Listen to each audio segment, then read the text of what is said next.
Olá! Bom, hoje é dia do caibalho. Antes de começar a ler, eu quero reforçar para vocês uma coisa. Aqui o meu canal é um canal de leitura de livros, não é? E como eu sei que esse tipo de livro, como o caibalho, é às vezes um pouco árido, né? Mesmo. Que necessitaria de uma explicação mais detalhada, mais minuciosa, de alguém que tenha conhecimentos mais profundos sobre filosofia e tudo mais. Eu já sugeri para vocês visitarem aqui o canal do YouTube chamado Nova Acrópole e procurarem lá os vídeos da Lúcia Helena Galvão, onde ela esmiuça cada princípio desses aqui do caibalho. Ela tem vídeos, talvez esteja assim numa playlist, né? Todos juntos, que você pode ir, conforme eu leio aqui, você vai lá e ver a explicação que ela dá. Eu acho isso muito importante, tá bom? Porque é necessário, porque só assim pela leitura, muitas vezes fica muita coisa assim que a gente fica meio na dúvida, né, de como entender. E a Lúcia Helena Galvão, ela é uma filósofa maravilhosa, e esses vídeos que ela fez sobre o caibalho são incríveis. Vocês não vão se arrepender de ir lá procurar, tá bom? Bom, dito isso, vamos à leitura de hoje, que é o capítulo 4, chamado O Todo. Abre aspas. Debaixo e detrás do universo do tempo, do espaço e da mudança, é para ser encontrada invariavelmente a realidade substancial, a verdade fundamental. Fecha aspas. O caibalho. Substância significa aquilo que subjaz a todas as manifestações exteriores, a essência, a realidade essencial, a coisa em si, etc. Poderíamos dar ainda outras. Substancial significa existente em ato, ser o elemento essencial, ser real, etc. E realidade significa o estado de ser real, verdadeiro, duradouro, vigente, fixo, permanente, em ato, etc. Então, ele deu aqui o significado de substância, de substancial e de realidade, que é o que é citado lá naquele trecho que eu li do caibalho. Debaixo e detrás de todas as aparências ou manifestações externas, existe sempre, necessariamente, uma realidade substancial. Essa é a lei. O ser humano, ao considerar o universo, do qual ele é uma unidade, nada vê senão a transformação da matéria, das forças e dos estados mentais. Vê que nada realmente é, mas que tudo está se tornando e mudando. Nada está estacionário. Tudo está nascendo, crescendo, morrendo. No mesmo instante em que uma coisa alcança seu ponto mais alto, ela começa a cair, a lei do ritmo estando em constante operação, não há realidade, qualidade permanente, fixidez ou substancialidade em nada. Nada é permanente, exceto a mudança. O ser humano vê todas as coisas evoluindo a partir de outras coisas e se dissolvendo em outras coisas.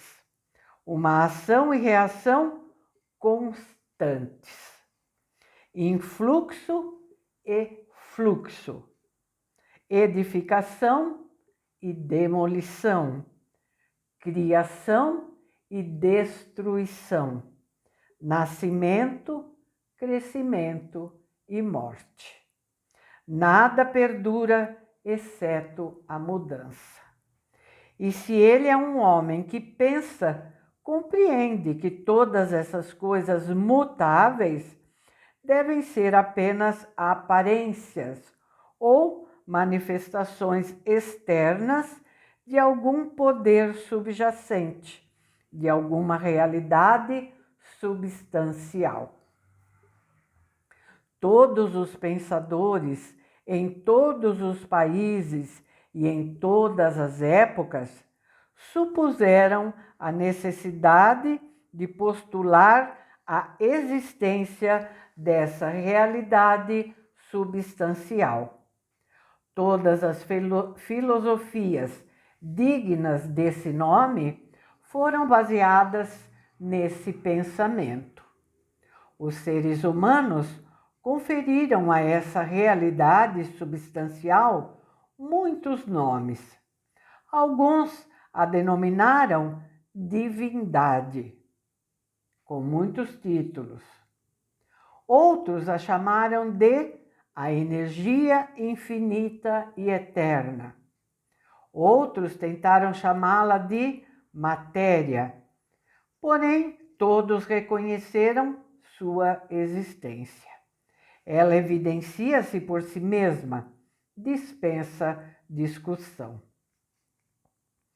Nestas lições, adotamos o exemplo de alguns dos maiores pensadores do mundo, tanto antigos quanto modernos, os mestres hermetistas, e demos a esse poder subjacente, a essa realidade substancial, o nome hermético, o todo, termo que consideramos o mais abrangente entre os muitos aplicados pelo ser humano àquilo que transcende nomes e termos. Aceitamos e ensinamos a concepção dos grandes pensadores herméticos de todos os tempos, bem como daquelas almas iluminadas que atingiram planos superiores do ser, que afirmam que a natureza interior do todo é incognoscível. Assim deve ser, pois nada se pode compreender pelo próprio todo de sua natureza e ser. Os hermetistas acreditam e ensinam que o todo em si mesmo é e tem de ser sempre necessariamente incognoscível. Consideram todas as teorias, conjecturas e especulações dos teólogos e metafísicos relativos à natureza interior do todo meros esforços pueris de mentes mortais para compreender o segredo do infinito. Tais esforços sempre malograram e sempre malograrão devido à própria natureza da tarefa. Aquele que se ocupa de tais investigações perambula pelo labirinto do pensamento até perder-se para todo o raciocínio, ação ou conduta sãos, e está completamente inapto para o trabalho da vida. Ele é como o esquilo, que corre freneticamente em círculo ao redor de sua gaiola, em constante movimento, mas sem chegar a lugar algum. No fim, um prisioneiro estacionário e que permanece exatamente onde começou. Aqui tem uma nota de rodapé que diz assim: a crítica parece ser ao domínio exotérico ou profano das religiões e filosofias teístas, dentre as quais se encontram a teologia e a metafísica.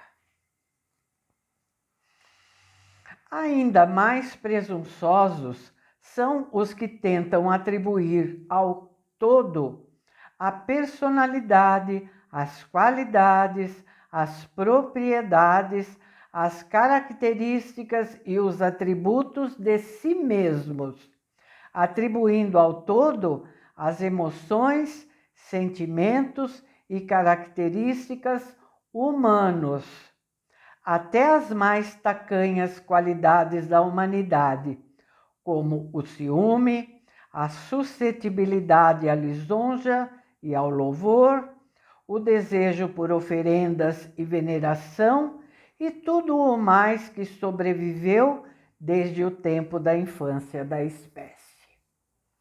Tais ideias não são dignas de homens e mulheres adultos e estão sendo rapidamente descartadas.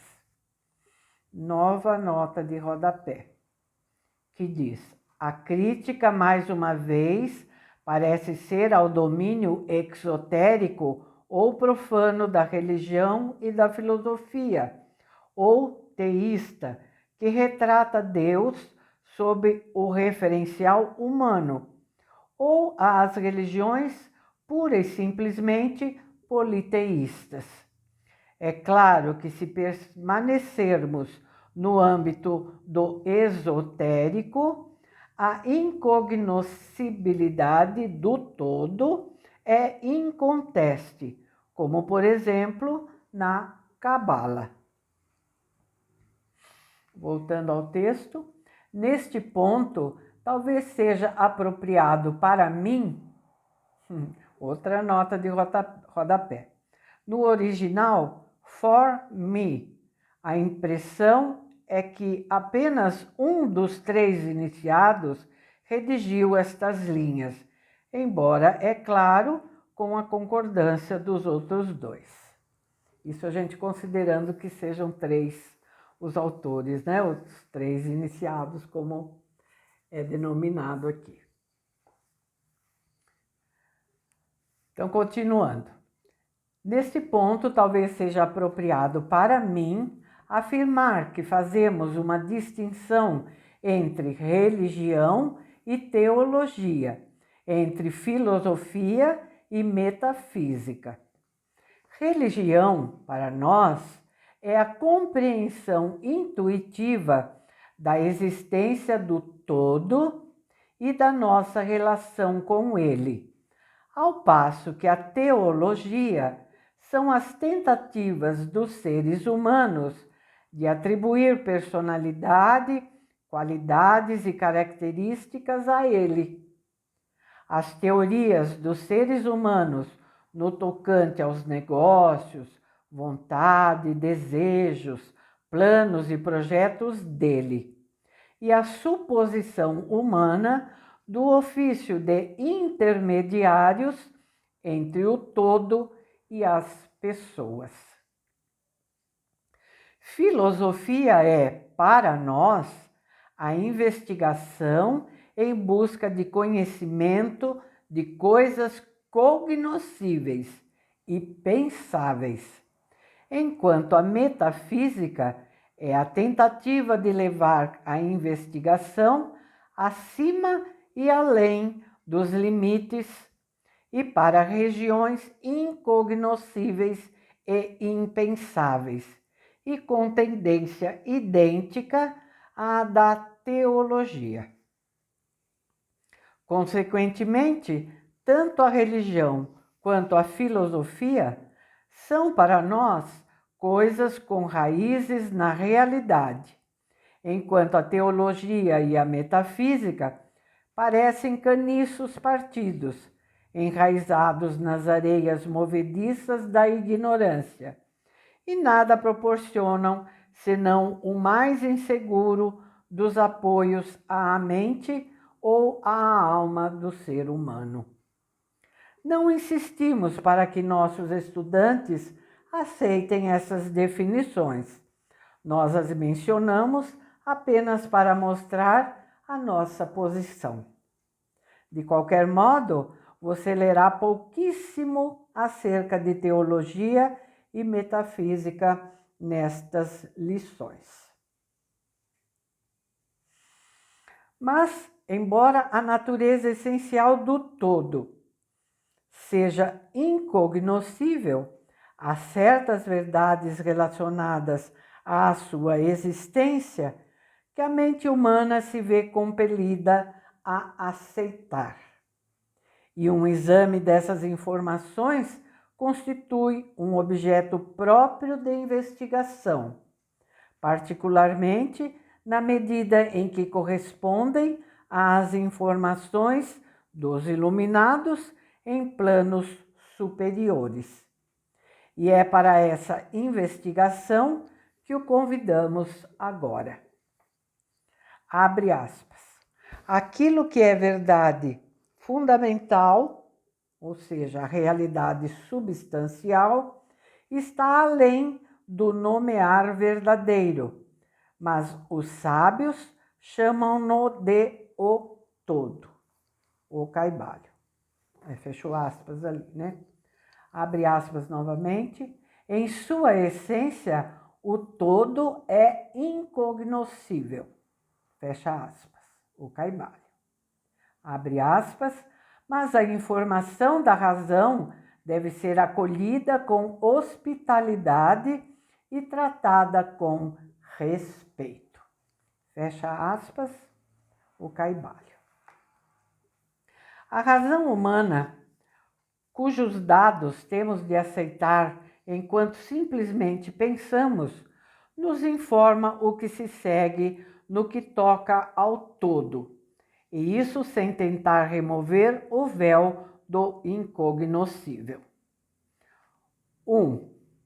O todo tem de ser tudo o que realmente existe. Nada pode existir fora do todo. Caso contrário, o todo não seria o todo. 2. O todo tem de ser infinito, pois nada mais há para definir, confinar, circunscrever, limitar ou restringir o todo. Tem de ser infinito no tempo ou eterno. Tem de ter sempre existido continuamente, pois nada mais há que o tenha algum dia criado e algo jamais pode evoluir a partir do nada. E se algum dia não houvesse sido, mesmo por um momento, não seria agora. Tem de existir continuamente para sempre, pois nada há para destruí-lo, e jamais pode não ser, mesmo por um momento, porque algo jamais pode se tornar nada. Tem de ser infinito no espaço, tem de estar em todo lugar, pois não há nenhum lugar fora do todo. Ele não pode ser de outro modo senão contínuo no espaço, sem ruptura, cessação, separação ou interrupção, pois nada há para romper, separar ou interromper sua continuidade, e nada há para preencher as lacunas. Tem de ser infinito em poder, ou absoluto, pois nada há para limitá-lo, restringi-lo, retê-lo, confiná-lo, perturbá-lo ou condicioná-lo. Não está sujeito a nenhum outro poder, pois não há nenhum outro poder. 3. O todo tem de ser imutável, ou não sujeito à mudança em sua real natureza, pois nada há para operar mudanças nele. Nada em que pudesse se transformar, nem do que pudesse ter se transformado. A ele nada pode ser somado, nem dele nada pode ser subtraído. Não pode ser aumentado nem diminuído, nem se tornar maior ou menor em nenhum aspecto. Tem de ter sido sempre e tem de permanecer sempre precisamente o que é agora, o todo. Jamais houve, não há e jamais haverá qualquer coisa em que ele possa se transformar. Sendo o todo infinito, absoluto, eterno e imutável, conclui-se necessariamente que qualquer coisa que seja finita, mutável, fugaz e condicionada não pode ser o todo. E como nada há fora do todo, na realidade, então quaisquer e todas as coisas finitas têm de ser como nada na realidade. Mas não fique confuso nem amedrontado. Não estamos tentando conduzi-lo ao campo da ciência cristã sob o manto da filosofia hermética. Há uma conciliação para essa situação aparentemente contraditória. Seja paciente, pois trataremos disso no devido tempo. Vemos ao redor de nós aquilo que é chamado de matéria, a qual constitui o fundamento físico para todas as formas. É o todo meramente matéria? De modo algum. A matéria é incapaz de manifestar vida ou mente.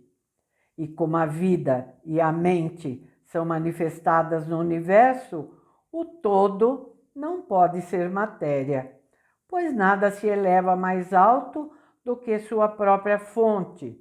Não há nada jamais que se manifeste em um efeito que não esteja na causa.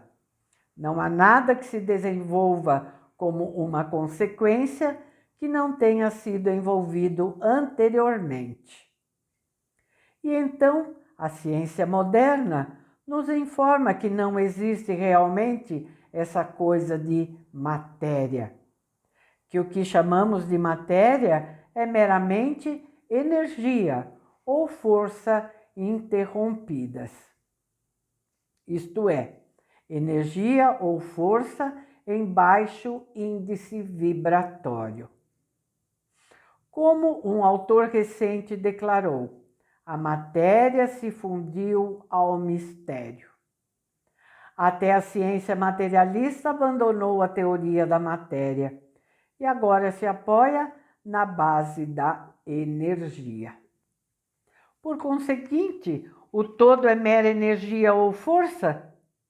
Se considerarmos a forma como os materialistas empregam esses termos, não é nem energia nem força, pois energia e força, para eles, são coisas cegas e mecânicas, destituídas de vida ou mente.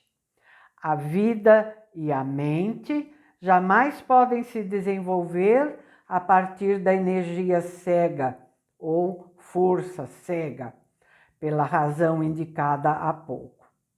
Abre aspas. Nada pode se elevar mais alto do que sua fonte. Nada se desenvolve a menos que tenha sido envolvido. Nada se manifesta no efeito a menos que esteja na causa.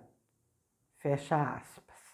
Consequentemente, o todo não pode ser mera energia ou força, pois se o fosse, não existiriam coisas como vida e mente.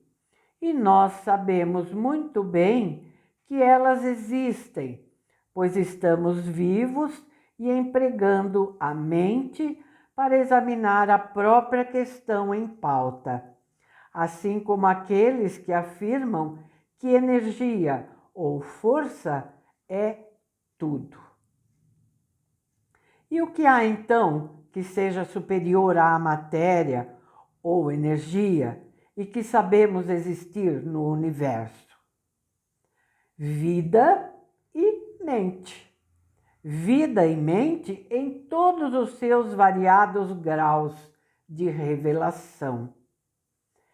Então, você pergunta, vocês querem me dizer que o todo é vida e mente? Nossa resposta é sim e não.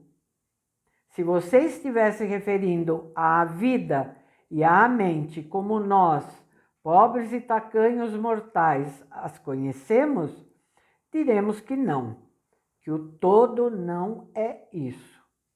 Mas a que tipo de vida e mente vocês se referem, afinal? Você pergunta.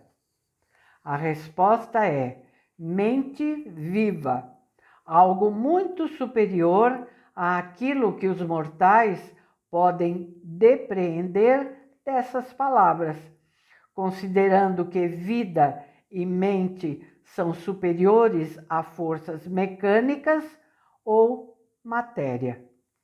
Mente viva infinita, comparada à vida e mente finitas. Referimos-nos àquilo que as almas iluminadas querem dizer quando reverentemente pronunciam a palavra espírito. O todo é mente viva infinita. Os iluminados chamam-no de espírito.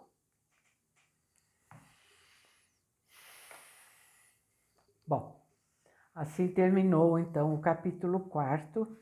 Eu vou ver se eu consigo deixar para vocês aí nos comentários ou na descrição do vídeo, vou ver onde eu consigo pôr o link do que eu sugeri para vocês lá da Lúcia Helena Galvão, tá bom? Vou ver se eu consigo, tá? Muito obrigada por estarem aqui comigo e amanhã nós estaremos de volta com mais histórias das 1001 noites. Até lá. Tchauzinho.